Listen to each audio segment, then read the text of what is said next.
Le plus grand succès du projet EPE à Najer, pour moi, c'est déjà la mise en place de 6 licences co-construites avec des IZ, selon l'approche par compétences.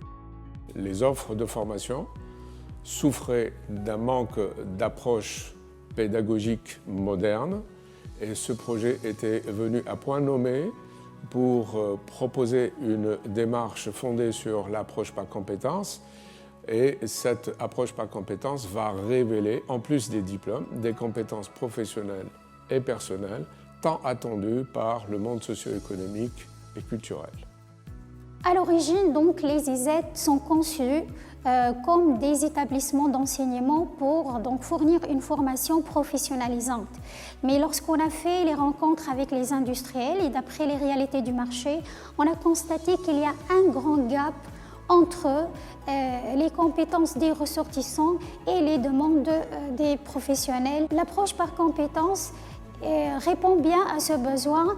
Elle fournit donc une formation qui est basée sur l'amélioration des compétences de l'étudiant, où l'étudiant est le cœur de l'opération d'apprentissage et non pas l'enseignant.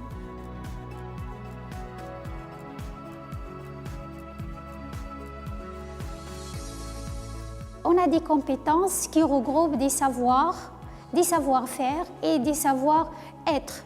De même, l'évaluation, elle ne porte pas sur des connaissances uniquement.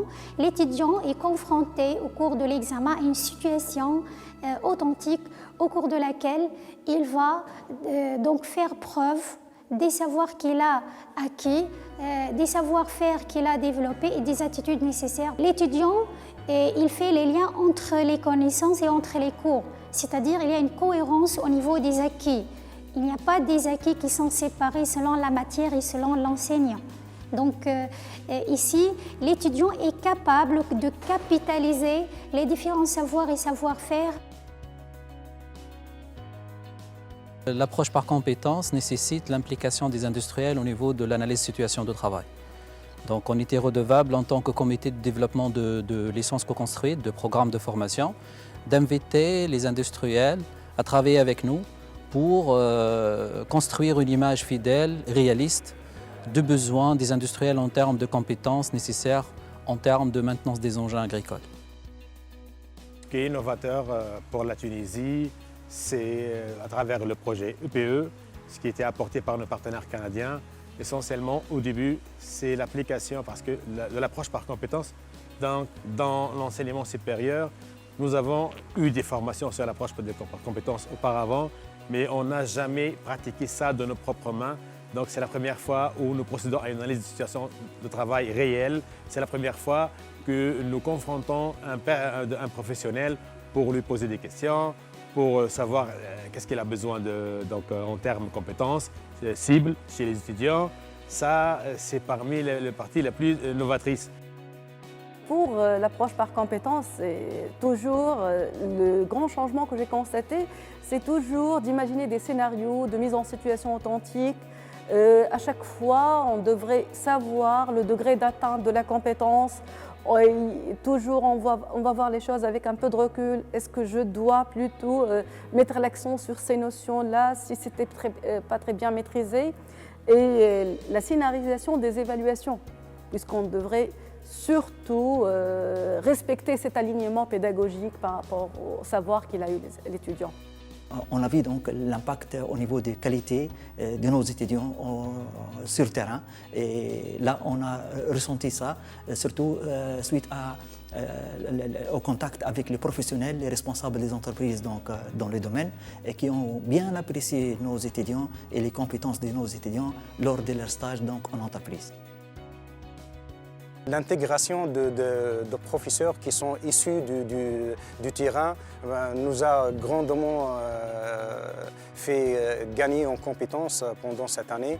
En effet, nous savons maintenant qu'est-ce qui se passe réellement sur le terrain. Ils nous ont donné toute leur expertise et tout leur savoir-faire. On a collaboré dans plusieurs mini-projets pour savoir comment ça se passe réellement sur le terrain. On veut promouvoir l'égalité entre les genres parce qu'on a constaté que vraiment il y en a une discrimination entre les genres. Donc le rôle de ce point focal, c'est de participer à l'élaboration d'un plan d'action pour organiser des événements dans l'objectif de sensibiliser sur l'équité et l'égalité de genre. Donc parmi les défis qu'on a rencontrés au cours de mon rôle comme point focal, on a constaté une certaine résistance à l'égalité de genre, cette résistance au niveau des enseignants comme au niveau des étudiants. Donc certains pensent aussi qu'il n'y a pas une discrimination entre les genres et il n'est pas important de parler de l'égalité entre les genres puisque les chances elles sont égales. Alors qu'en réalité il y en a une différence entre les filles et les garçons.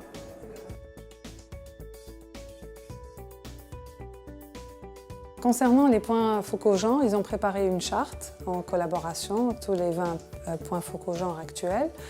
C'est une charte qui va permettre d'avoir une pérennisation de ce processus, du point focal genre. C'est très important d'avoir la cellule d'écoute, aussi le point focal genre ici, pour l'adaptation des étudiants, pour m'écouter, pour résoudre les problèmes des étudiants ici. La cellule d'écoute et d'équité représente un lieu de partage, de rencontre avec les étudiants et les étudiantes de l'ISET d'Otose. Donc les services offerts sont plutôt des services d'écoute, d'orientation et surtout d'encadrement. Parmi les objectifs de notre cellule, c'est l'amélioration de leur employabilité, l'amélioration de leur intégration au niveau des classes, surtout des filles, au niveau des classes, surtout en matière de TP, et notamment de les orienter vers des professionnels du monde social en cas de besoin.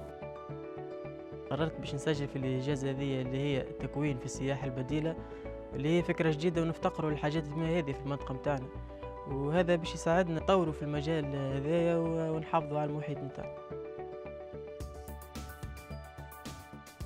Je pense que suite à ce programme-là, on est suffisamment armé pour faire face aux différentes aléas du marché, pour faire face aux problèmes qui peuvent surgir.